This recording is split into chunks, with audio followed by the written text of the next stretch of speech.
Dala-dala ni Arnel sa BCBA. Ano yung pinasok niya na style? Bakit ganito ang BCBA ngayon? Kasi maniniwala po kami, katropa Arnel, na ang isang organization, nagre-reflect yung isang strength ng isang leader.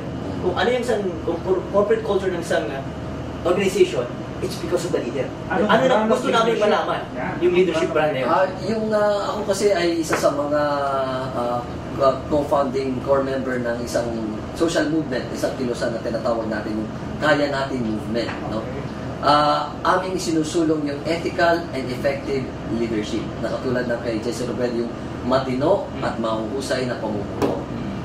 Sa aming kahulugan din sa pamumuno ay paglilingkod. Ito yung tinatawag natin na servant leadership also. No, na kailangan para ikaw ay maayos at matino, makapamuno, kailangan isalang-alang mo muna ang kapakanan ng mga taong kailangan mo paglilingkuran. So, yun kasi ang so dito sa BCBA, yan ay palagi ko sinasabi sa ating mga kasamahan dito sa BCBA na tayo ay public servants. Tayo ay mga tagapaglingkod ng bayan. So, kung ano-ano man ang kailangan sa ating pagdidesisyon at sa ating din personal at professional na buhay, dapat yan ay naka-embed sa ating puso. Katropang meron lang ito na tanong. Kasi syempre, nagdala ka ng bagong leadership. Nagdala ka ng mga... Kung ikaw yung game changer or a change maker, ano ba yung challenges mo?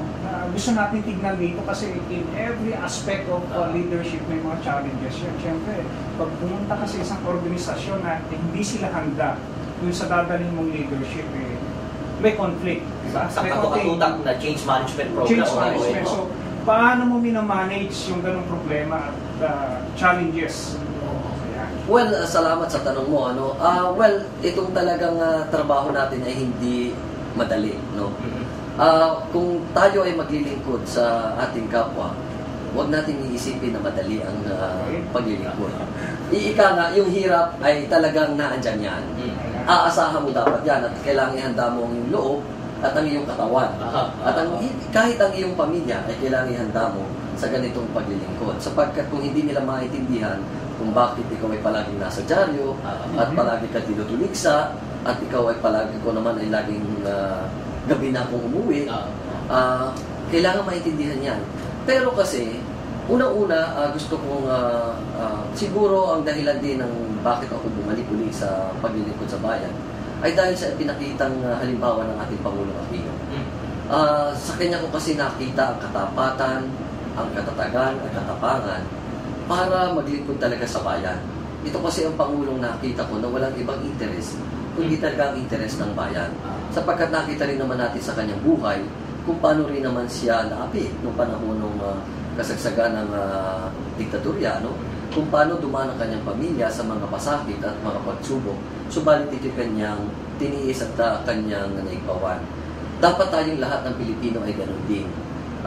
Ganito kasi ang nakikita ko na kaya nga doon kami sa Kaya Natin Movement. Ang aming pananaw diyan ay imbes na ikaw ay palaging magreklamo sa problema, ay ikaw ay maging solusyon sa problema. So, mahirap, pero kailangan natin gawin sapagkat ito'y kinakailangan ng ating mga anak at kailangan ng ating bayan. Kailangan natin magsama-sama dito. Very inspiring Katropang Mike. Batiin ko muna yung ating mga tagapakinig. Binabati ko yung mga taga-Assumption College ng Broadcast Department. Magandang umaga po sa inyo lahat. Salamat po sa nakikinig. Binabati din natin ang mga tagapakinig natin, mga kababayan natin sa San Diego, California. Nag-aabang sila. Maligayang pakikinig sa mga taga-San Diego. It's now 7:28 p.m. ng Thursday night sa San Diego, California. Magandang gabi po sa mga taga San Diego. Katropang Mike, gusto ko rin banggitin ang aking mga kamag-anak sa Dubai. Sa Dubai, nakikinig din sila ngayon. Ako yung kapatid ko, si Tita Babes, saka si Gay. Nakikita tayo, live stream.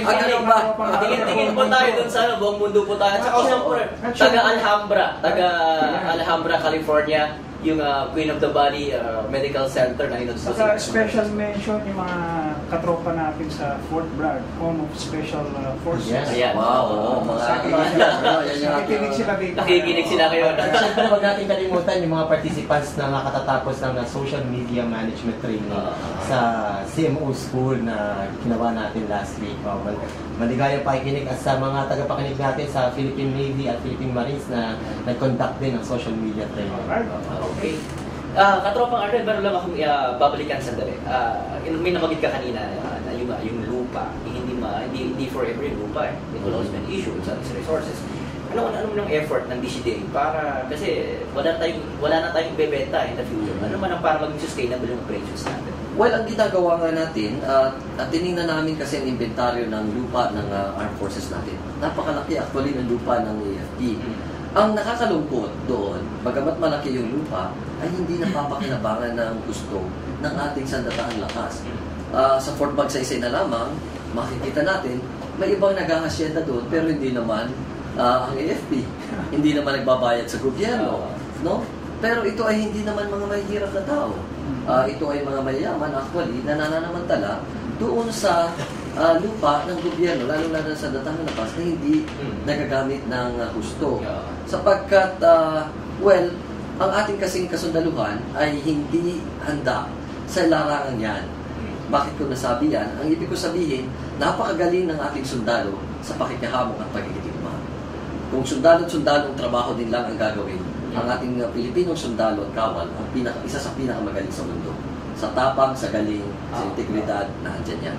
Subalit ito kasing struggle na ito ay yung sa husgado, yung titulo ng lupa, survey and titling, kung minsan yung ating may mga professional squatter dyan, na i-claim yung lupa mismo ng kampo ng ating sandatang lakas. May ipapakitang papeles, na survey plan, at sasabihin kanila na. Ito pa katropang Arnel, minsan yung ancestral domain, minsan ginagamit. Ginagamit din yan. Alam mo nakakalungkot, at ito ay kailangan siguro na papag-usapan ng ating mga mamamayan, na yung UDHA at saka yung IPRALO ay magagandang batas, subalit nagagamit ng ibang mga kurap na mga tao upang sa kanilang personal na interes. No?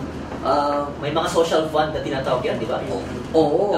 Halimbawa, dyan sa Fort Bonifacio, alam mo doon along C5, makikita mo, ano? May mga nag-ooperate na professional squatters doon, no? At hindi naman mga sundalo ang nakikinabang. Ang aming pananaw dyan, kung talagang ang gagamitin ng ating mga lupain ng ating camp, ng ating sandatang lakas, dapat ay napupunta sa institusyon. Dapat napupunta ang pakinabang niyan sa Armed Forces of the Philippines. Sapagkat kung resources din lamang ang titingnan, tingin ko ay sapat upang ma-modernize ang ating armed forces. So kami sa BCDA, tutulungan natin ang ating armed forces doon upang maproteksyonan ang kanilang mga kampo. No, ang BCDA kapag tumulong, ibig sabihin, hindi naman yan ibebenta namin na agad yung kampo. Ang sasabihin lang muna namin, ay proteksyonan muna natin.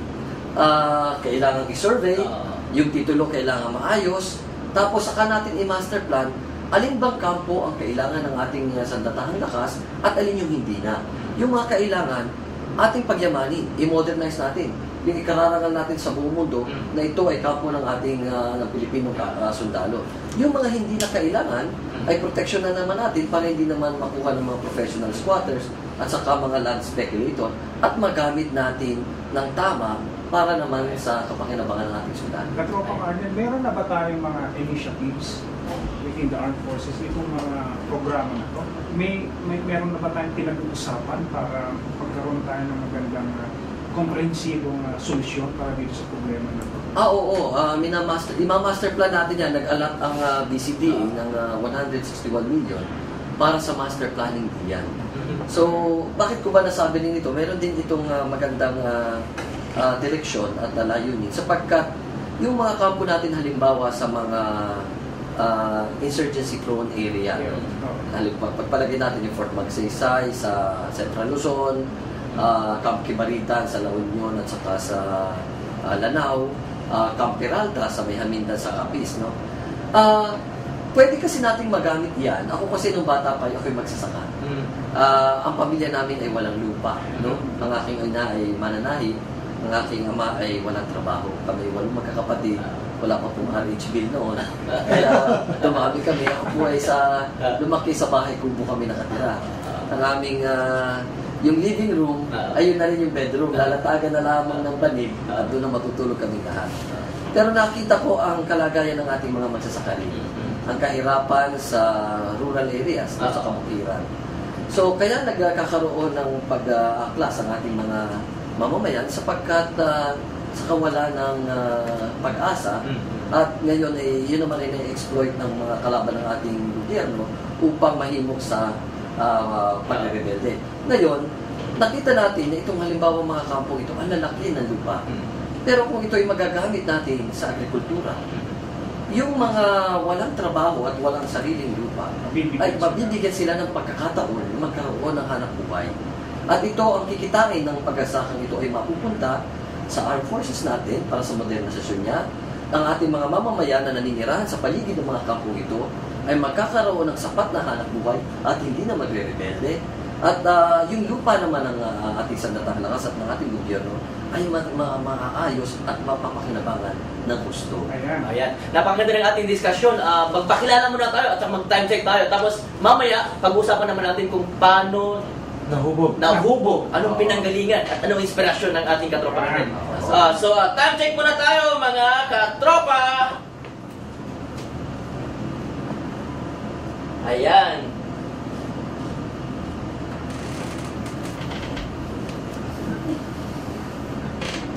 First time mo rito? Oo. First time. 1987 po. Hanggang Dubai pala to. Meron ako, may klase ako sa Dubai mga OFW. Ano siya, live streaming. Naka-connect tayo. Galing.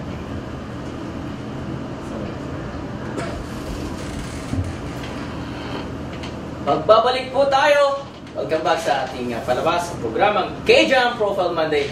At ang ating guest po ngayon ay very inspiring tao, si Attorney Arnel Pasiano Casanova. Yes, katropang Marlon, kanina pa nagtaas ng kamay dyan. Katropang di ako makasingit Nakita natin na napakalawak ng responsibilidad at ang mga ginagawa ni katropang Arnel natin na panamuhin natin. So, nabanggit ng ating katropang Arnel na yung pinagsimulan niya, no, yung mapagpakumbabang simula. Gusto nating malaman kung sino si katropang Arnel Casanova bago siya naging tagapanguna ng PCTA. Ano naghubog ang kanyang kaisipan at bilang mabuting leader ng isang organisasyon na may napakalawak na ginagawa para sa ating lipunan. Excited na ako. Salamat Marlon. Ako kasi ay nagmula din sa isang mahirap na pamilya. Ako'y pinanganak sa Barangay Kilo-Kilo, Padre Garcia, Batangas. Batanggenyo pala. Oo, Batanggenyo ako. Napunta actually ako ng Maynila, 19 anyos na ako. Talagang probinsyano ako. Pero kasi doon sa kinalakihan ko, ang aking magulang ay mahirap din. Ang aking ama ay maaga na ulila. At siya hindi nakatapos ng pag-aaral. Ganon din naman ang aking ina na napilitang manahin at tumulong sa kanyang sa lolo ko na kutsero noon. Kami walang lupain, walang sakahan. So kami ay lumaki na nakikisaka sa lupa na may lupa. Ang tawag namin doon sa Batangas ay nakikialiento. So bata pa kami ay sanay na kami sa gawaing bukid, sa nag-aararo, nagpapatubig, kumisan dyan sa probinsya, gawa ng patubig, magdamagan mong babantayan ang iyong patubig. Tapos mag-aararo kami ng kalabaw, magaling ako sumakay ng kalabaw, kabayo, kahit ano, pwede kong ba. Sapagkat ang Padre Garcia ay livestock center yan ng Batangas. Kung bibili kayo ng mga hayop, ay dyan kayo sa Padre Garcia pupunta. Ako ay produkto ng public school, sapagkat alam mo sa probinsya, ang aming school, lalakarin ko ng mga ilang kilometro bago ako makarating sa school namin.